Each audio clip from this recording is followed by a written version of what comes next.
Welcome to the Nitpicking Nerds. It's time for a follow-up on our top 10 most fun commanders. This is a top 10 most fun commanders part 2.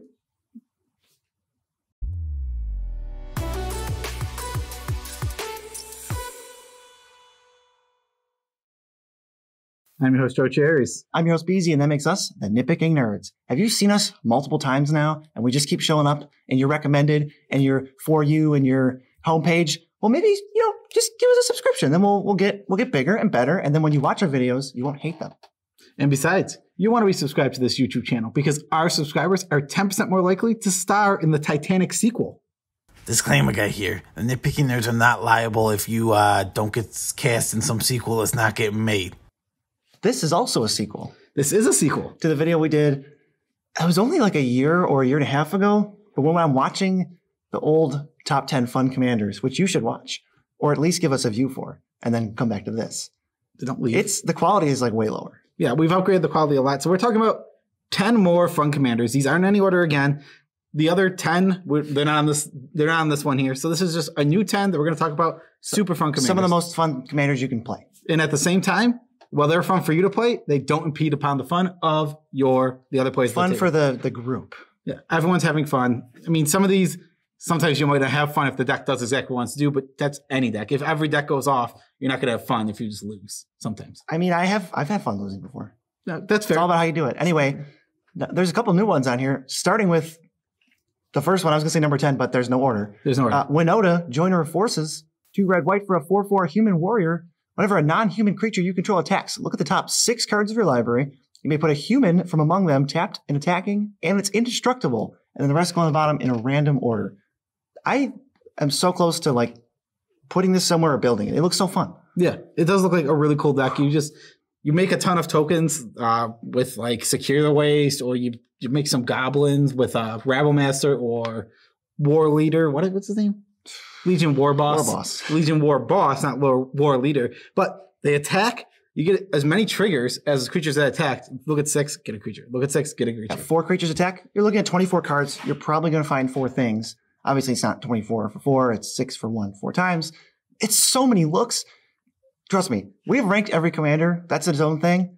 And we've gone over every stupid Boros attacks commander that has ever existed. And they're all boring. But this one looks so cool. It's like such a fresh take. And it's actually good. Oh, yeah, it's super good. If it was in the reverse, this card would be insane. But it's very good. It's very good this way. Now, don't get me wrong. I'll take it. I'll take this. Yeah, I will take this way. But just imagine, like, every time you attack with a human, you get one of the beasts. Oh, yeah. Every other Boros commander is whenever you attack with 10 creatures, gain 1 life. And it's a 7 mana 5/5 with flying and first strike. And there's like Feather is okay, but this one is 10 notches cooler. Yeah, she's super cool. In Standard, she's doing stuff where she's getting Agent of Treachery. Okay, Agent of Treachery just seems like a little bit of a mistake.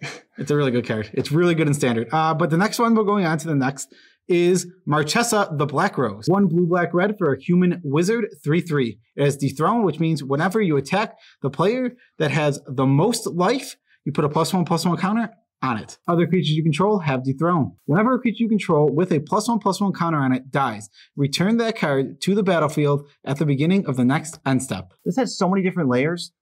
+1/+1 counters, Dethrone. You want to be paying life. This is the modern or the EDH version of the modern deck Death Shadow, where you want to make sure you're not at the highest life. So you have a bunch of ways to incidentally pay life so that you're dethroning. So when your creatures attack, they just get a shield where they never go away. Marchesa counts herself. And if you steal something and then put a counter on it and then sack it, you get it back under your control. It's worded in the best way possible. So you get to use threaten effects if you want to just take stuff. There's like 7 layers of how this is worded the best way. Yeah, there's just a lot of things to do. You're going to be playing essentially an Undying deck. The least fun version, I would say, is if you're playing the all threatens, all sack outlets deck. That's probably the least fun. Maybe. That's not that great, though. I said the least fun because like players hate having their stuff stolen. But that's not what this deck is all about. Yeah, no. It's like a combat Grixis deck. How many Grixis combat decks are there? Yeah, it's all about putting counters to your guys, sacrificing, getting whatever ETB you can again. Maybe Agent of Treachery could get a counter on it. You could say. Yeah, Agent of Treachery does go in this deck. It's actually insane because you get their thing and you put a counter on it. Then you sack their thing and you get it permanently. Even though you already had it permanently. But you had it and you want to just, show off. Yeah, I mean, if you want to show off, that's fair. I didn't actually think about that. We got to stun on it. Yeah, you always want to stun. What's this next one? This one sounds really cool too. It's brand new. It's a brand new threat from a brand new set. It's Nethroi, Apex of Death. 2 and an Abzan for a 5/5 cat nightmare beast with Death Touch and Lifelink, and it mutates for 4. Celestia Hybrid, black, 7 total. Whenever this creature mutates, return any number of target creature cards with total power 10 or less from your graveyard just to the battlefield. Just a nice, casual, not at all insane mutate that wins you the game. Yeah, I mean, you put it on something, you return so much stuff from your graveyard. Anything with 0 power is absolutely free to get back. I love that you can do the 0 power tribal, or you could just do, you can even do toughness matters. You can throw Door in the Siege Tower in your deck. I suppose you could. There's like 4 or 5 different ways I could see building this. That is really cute. The Door in the Siege Tower version of the creatures deck. that enter that make a token that's like bigger or the same, just to kind of cheat how much you get back. I like this card a lot. Yeah, the card is awesome. There's a lot of like cute little things you can do with it. Like you said, getting back 0 drops. Oh my god, you get like 10 0 drops and then 10 power. Polukranos. It's a 6/6, but I didn't pay for it. Burr. Yeah, it's so many of those. There's infinite. I forgot Polukranos is literally a 0/0. Fertilid. Boom, ramping for free. Don't do Fertilid. In a budget deck, I'm playing Fertilid. In a budget deck, yeah. I'm just saying, don't put Fertilid when you have so much better ramp already. Well, yeah. And we're not synergizing with counters or elementals. Ooh, that sounds rough. Nethroi's sweet. You can put mutate in your deck, or you can choose to not do that because if he dies, he goes to the command zone, and you always get the first mutate off of him. I don't know if there was any mutates I'd really put in here. There's probably a few. Maybe 1 or 2. I do like Migratory Greathorn. Yeah, because it ramps. That card's perfectly reasonable. Yeah. Nethroi is great. It was close between this one and Cathril Aspect Warper. That one's also great. Ooh, yeah. I think Nethroi is a little cool. I think the other Abzan one we considered putting anywhere is also Carador. I love Carador. Yeah, Carador. But he's old news. But he's old news. Nethroi. These are all new cards. I mean, Abzan Graveyard usually plays really cool. It depends. You can build it to be lame, but if you just play Protein Oak, but I would never do that. Yeah, you would never do that. That's why you have 2 Carador decks. You got one with one without it. Yeah, that's why you build 2. That's a solution. Yeah, that is a solution. Next is something that Joe can read. Oh, I just read the last one. Okay, it's Ramos, Dragon Engine. 6 colorless mana for a legendary artifact creature dragon, 4/4 flying. Whenever you cast a spell, put a +1/+1 counter on Ramos Dragon Engine for each of that spell's colors. Remove 5 +1/+1 counters from Ramos. Add Wooburg to your mana pool. Activate this ability only once each turn. This card is sweet. It doesn't even cost that much mana. 6 is kind of a lot, but once you cast 6 or 2 charms or a charm and a charm, 5 colors of spells, they could even be a hybrid. And you cast a hybrid spell for 1 mana and it puts 2 counters on them. You could cast a spell that puts counters on them that's hybrid, that puts more counters on them. It's so easy to get up to 5. Obviously, you can't abuse it unless you're blinking him, but that's more of a combo deck. I just think this is the coolest little +1 counters jank tribal. I don't care. I think his hidden comboing off is super cute and funny. I wouldn't be super mad. Like, because you have to play like Deadeye Navigator, use 2 of the mana to do that, and then cast 4 more spells. This reminds me of Niv Mizzet Reborn. Like, I'm never going to be mad to lose to a Niv Mizzet deck. Ooh, I guess. The deck is all multicolor stuff. If you have a 5-color card that costs 5, the Flicker, so you can bounce it, and Teamer Sabertooth to put it back in your hand, you generate 1 mana each time. So eventually, the only thing that comes to mind is who, what, when, where, why. Does that count? What is that? I guess you're only casting. If you cast who, that's just green, right? The spell's color is green. What are you talking about? The 5-way split card from Unhinged. It's who, what, when, where, why. No, it's just a 5-color split card. But I think if you cast one of them, it's only green. Oh, I just didn't know. I don't even know off the top of my head. I don't know. We're not judges. It doesn't matter. It's not going to affect how fun Ramos is. Ramos is awesome. Yeah. Also, that's not even. It's so irrelevant. That was really weird. I thought you were like questioning why I was doing this combo. No, because it's cute. No, I wasn't throwing questions at you. I was really confused. This next one, I absolutely love. Why don't you read it? You're going to have more passion. Yeah.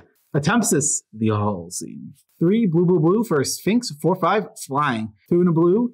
Tap it, draw 2 cards, then discard a card. Whenever Attempsis deals damage to an opponent, you may reveal your hand.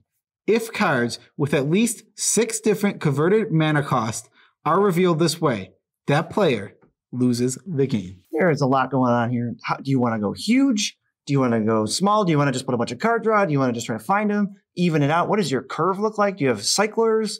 Do you want to have attempts as ping people so you forget the attacks? Do you want to untap her so you can catalog more? Well, this is so much going on. I love the ability to make somebody to get us. If you can get a hit and make someone lose by having 6 different converted mana costs, good job. The Still Had All These special. This card is sweet. You literally have to, if there's one player left in the game and you hit them, you have to still have all these though. You have to be like, here's what I had. Yeah, here's what I had. That's why you're dead. That's why you're dead. You don't lands count as 0, by the way. Yep, lands count as 0. Your Soul Ring's a 1. Now you already got 2. I think your Soul Ring's in play. No. You held it because you want to. Wayfarer's Bauble. Yeah, you wait for a bubble still in your hand. I'll hold that one. Yeah, and your Emrakul, the Promised Land, is always going to be a different one in your hand because it's always 13, and there's never any. There's no other 13s that are remotely playable or that exist in Mono Blue.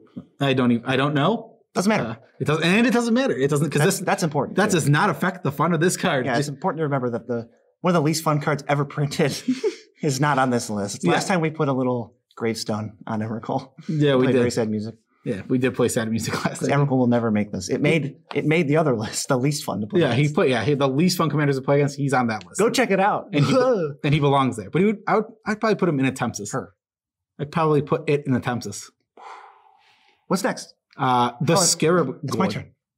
The Scarab God. You can read it. Go ahead. It's my turn. 3 blue-black for a 5/5 legendary god. Beginning of your upkeep, you scry X and each opponent loses X, where X is the number of zombies you control. You can pay 2 blue-black to eternalize something from the graveyard, so you exile it, make a copy of it. That's a 4/4 black zombie in addition to its other types. And if it would die, well, when it dies, there's a trigger to return it to your hand at the end step. Simple. Oh, it's just not going to die. It only costs 5? Great. That's awesome. I can't wait to never play commander attacks on this. It always costs 5. This is super mid-rangey. You put it down, you just start making the best things in graveyards into 4/4s. Sometimes you just make something that's like a little tiny 1/1 that doesn't do anything into a big old 4/4. You play awesome utility creatures. Maybe they enter with counters. Maybe they have some kind of crazy ability. Agent of Treachery. Agent of Treachery is pretty awesome. If you can self-mill yourself, put your Agent of Treachery in the graveyard, bring it back. Boom. Scarab God's great. It's amazing. It's just the scry is just so much gravy. You don't even have to play spells. You just mill everybody. Sorry, the scry. This is the scry. Gravy. Eh? The scry is gravy. You mill yourself. You mill everybody. You take their stuff. You take your stuff. All these cards just let you play a ton of Magic. They let you just do a bunch of things and move all these knobs and build your deck so many different ways. You don't get to be mad to losing to the Scarab because it's so fair. It's so fair. And mid-range. It's not doing a super combo. It's not doing anything cheap. It's just like, I'm making 4/4s for 4 mana. Yeah. Okay, they happen to be the best things in the graveyard, but that doesn't make them not good. It also has some graveyard hate in there. Maybe you want to stop your opponent from playing that Nethroi. Scarab God is annoying.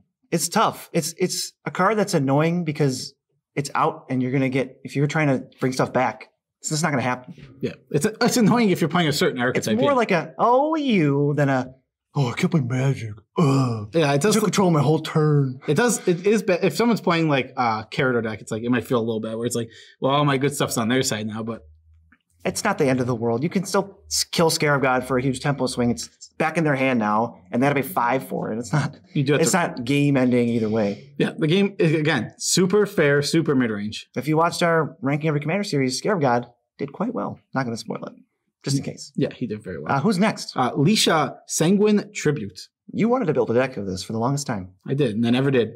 5 red, white, black for a legendary vampire soldier. 4/4. She costs 1 less for each 1 life you've gained this turn. First strike, lifelink. Pay 5 life, put 3 +1/+1 counters on Leisha. Activate this ability only on your turn and only once each turn. She's a 3-mana 7/7 with lifelink. That's already pretty good. You're just going to pay life every chance you get, which is once per turn. Yeah, so we're gonna prioritize. This is a life gain deck. You're prioritizing gaining life. She's gonna be huge. She's gonna hit hard. You get red stuff too. You actually get red cards, maybe to double the damage you're dealing. And if it's lifelink damage, you get to go crazy stuff. You can just play white black and splash the red too. Yeah, I mean, it feels like red is always going to be the splash in a life game. In a life game, it's just there's so little. There's so little. Don't play Lightning Helix. Yeah, it's like, is there any good big version of Lightning Helix? I don't know. But even cool stuff. Oh, fumigate the board. 10 creatures died. My commander costs 3. Now it's a 7/7. Go ahead. Next turn, it's a 10/10. This attacks as a 10/10. I will give you can play the thing that gives your spells lifelink, Soulfire Grandmaster, and then play like a blast. No, you can't play Soulfire Grandmaster because it's blue. Oh, it has blue. That is the card that no one can fit into a commander deck ever. I forget. Maybe there'll be like 10 cards that they should print again better. Print again, but better. Yeah, I forgot that card is blue. You can only play it in the Jeskai deck. Well, there's a black one that gives your instant sorceries Death Touch, but that doesn't get you anywhere. That doesn't get me anywhere. That card is cool though. That card something needs to happen with that. I love that card. I mean, if you play every version, there's just no deck. Blazing Volley. There's just no deck. It needs to be legendary. And even that, if it's legendary, it's mono black. That's the next one. Top 10 cards that should be legendary that aren't. That sounds pretty fun. Is the top 10 all Nephilims? No. I wouldn't put any of them. They all should have been though. That's like maybe an honorable mention. It's also known as like one of the biggest mistakes that they made for legendaries. They've said that. Yeah. It's like well known, well noted. But have you seen Agent of Treachery? We're just dating this video 10 years from now. Like, what? Yeah, what are they talking about? Why are they talking about Agent of Treachery? The card that got banned from Standard? You know, we couldn't play Agent of Treachery in our Leisha deck, but we can play it in our Amanatu, the Fate Shifter deck. White, blue, black for a 3 loyalty Planeswalker, Amanatu. +1, draw a card, then put a card from your hand on top of your library. -1, exile another target permanent you own, then return it to the battlefield under your control. -6, choose left or right. Each player gains control of all non-land permanents other than Amanatu, controlled by the next player in the chosen direction. And obviously, she can be your commander. Yes, she can be your commander. That's important here because we're talking about commanders. This is a flicker deck. We talked about in the last video how like Rune is a super fun flicker deck. Well, I've built Amanatu as a deck, and I think it's way cooler and more fun than Rune. I forgot you built that. Well, I didn't build it for myself. We built it for the channel. Oh, we built an Amanatu. That deck was awesome. That deck was awesome. Yeah, I didn't build it myself, but I did build the deck. Yeah, I remember that was one of the ones we were looking at like, oh, I'm close. I'm close to getting that, like the itch to build it. Yeah, it looks super cool. There's a lot of sweet things to blink. Black ult is kind of a whiff. I don't think it does anything unless you're gonna flicker stuff and somehow get your stuff that you gave away back. Yeah, so I don't really know. There's even some infinite stuff you can do, but that's not what I care about. I care about Miracle Tribal or Blink Tribal. Yeah, I mean you are in Blink Tribal. That's really what this deck is all about. Yeah, because the minus is its best part. Minus is the sweetness because it's only -1. You can just keep doing it, and if you flicker her, that's kind of like you're cheating a plus. Yeah, and she plays super well. Even stuff like what's Oath of Teferi lets you go plus Amanatu minus it every turn, so you never lose loyalty. Yeah, and even flickers her to reset her loyalty. Oath of Teferi, awesome card in this deck. It's definitely great. That card's awesome. You can flicker Oath of Teferi. Come on, right, with her you flicker Oath of Teferi. Yeah, I think that brings it back in end step, right? Yeah, but well, wait, no. Does she bring it back? Does she bring stuff back in end step? She says right away, but does the Oath say? Oh, Oath, I believe is end step. Yes. Okay. Regardless, we're not trying to go like super. I'm hoping it's not. I don't want to have a cool thing be accidentally infinite. I mean, there is infinite stuff in this deck that you can do. Oh yeah, you might accidentally do it, kind of like a graveyard deck where, oh well, I mean, I'm playing Armor Guide and I'm playing Reveler. I guess I went infinite. The best thing to do though is 7 mana, tap it, put 7 in your mana pool, cast your Agent of Treachery, steal something, flicker it, steal something. That card's really good. It's probably a card I want to play more in Commander. It's so irritating. You can, if you guys want to ever point and say BZ was wrong, there's one card that BZ was wrong about in Commander. It's Agent of Treachery. Did I say it wasn't good? Yes. You very much said it wasn't good. Oh. Yeah, there's a one, I only specifically remember it because we were doing our 10. I think I said it off the channel. We were doing like our top 10. Hey, what should be the best cards in core 19 or 20? Oh, no, I know what it was. Was it that? I know. The moment that you, like, because Tim Rude put it into his... Our friend Tim Rude, who... They're also here. Yeah. Yes, they're here. Our friend tried to put it into his, or did put it in his Rune deck, and BC's like, why? It's 7 mana? Why would you put that in your deck? It's worth abusing. It card's great. I'm annoyed that we've talked about it this much. Yeah. It's literally taken up probably 10% of this video. And this is a video of 10 other commanders. Well, the next 2 commanders do not. Well, thank God for that. Let's just read Atla Palani, huh? Yeah. Atla Palani, Nest Tender. 1 red, green, white for a legendary creature, human shaman, 2/3. Pay 2, tap, create a 0/1 green egg creature token with defender. Whenever an egg you control dies, reveal cards from the top of your library until you reveal a creature card. Put that creature onto the battlefield and the rest on the bottom in a random order. The egg deck. This is the egg deck. There's a cute way to build your deck that you can go infinite every time, but you still need a payoff, and your deck is all jank. So if they kill Atla Palani, even in response to any one of the triggers, you're really not doing anything. I like the version that just goes, maybe I'll hit an Avacyn. Maybe I'll hit a stupid egg. Maybe I'll hit another egg and sack it and try and get another egg. Yeah, I like this deck a lot. There was a time in Magic's history when if you said you were playing eggs, people would not have been happy. But But nowadays, you say you're playing eggs, you're like, oh, Atla Palani. Oh, yeah. The Nest Tender, of course. What else would you be talking about? Yeah, you wouldn't be talking about miserable modern combo deck. Yeah, modern or even. I mean, there's egg decks in Commander, but like You have to be. There's not nearly not one as cool as this. You can't make a commander deck with Atla Palani without breaking a few eggs, right? You really can't. And she's going to break them all because she's a psychomaniac. The Magic does not know how eggs work. This egg has been around for 1 second. It's ready to hatch. Oh, there was an Avacyn in there. The eggs, none of the eggs make any sense. Anything can be inside these eggs. I don't know. She just has a bunch of eggs, and every time one of them hatches, something completely random comes out. Like an egg. An egg in an egg. An egg can hatch into an egg. It's like one of those Russian, what do you call them? The dolls? Nesting. Nest tender. Nesting something. What are they called? I think they're Russian nesting dolls. Nesting dolls. But yeah. she's the nest tender. It's all explained. It's all explained. This card's really fun. I love the randomness. It's not very easy to abuse, even though it might look like it. Wheel of Sun and Moon. Wheel of Sun and Moon plus payoff plus sack outlet plus Atla in play is a win. Plus, you said, plus all eggs in your deck. You have to have all eggs. Well, yeah, your deck is companion, all eggs. Atla Palani as your companion says all cards must have the creature type egg. That's Wheel of Sun and Moon is the companion. All right, the last one. There's only one more, and I think it's pretty cool too. Verena, Lich Queen. 1 white, blue, black for a 4/4 legendary zombie wizard. Whenever you attack with one or more zombies, draw that many cards, then discard that many cards. And because this card is white, you gain that much life. 2, exile 2 cards from your graveyard, create a tapped 2/2 black zombie creature token. This is another card that you can take in a bunch of different ways, and this is a card we built. We built a deck around, and you were like, I love this. It's super cool. There's so many ways. You're going to be drawing a ton of cards, discarding a ton of cards. If you use cards like, doubles or draws? Hammeret's Archive. Yes. Thought Reflection. Double your draws, so it just becomes insane card advantage. You could just play a token deck and then make them zombies by force with some enchantment that changes your types. Sure. You have weird things like, what's that amazing tribal card we always say? Oh, man. It's the 5-mana enchantment. You choose a creature type. Kindred Discovery. Kindred Discovery. That card is absurd. That card goes in here. The card is super good. This deck is super sweet. You have a ton of zombies. You get in. You throw zombies in your yard. You never really have to use your 2 because it's whatever. You can. It's there for you. Yeah. Here, you want to do this one? Yeah. It's gravy. All right. I've done it. Thank you, Phil. I did it. Thank you, Phil. We've done the thing. Yeah, I mean, she's so good. She's so awesome. Like, you get her down, and you don't have to attack with her specifically. It's just like Marchesa. The ability is on attack, so it has haste. Yeah, so if you have 4 zombies down already, you beat him for 4, draw 4, discard 4, gain 4 life. Zombies love being in your graveyard. So if you discard 4 zombies that do something in the graveyard, you didn't discard any cards. They're just in your hand over there. Also, zombies love being in your graveyard. I just said that. So, well, yeah, but I was going to say, so when you're attacking, sometimes there might not be a clear board. They block. Who cares? And they go to the graveyard. Yeah, it was just another reason that's like zombies are just going to go to your graveyard. Living death, and you just want them all dead anyway. You're going to chip in some damage and get some cards. Yeah, this deck is we talk about infinite combos that just end up in decks.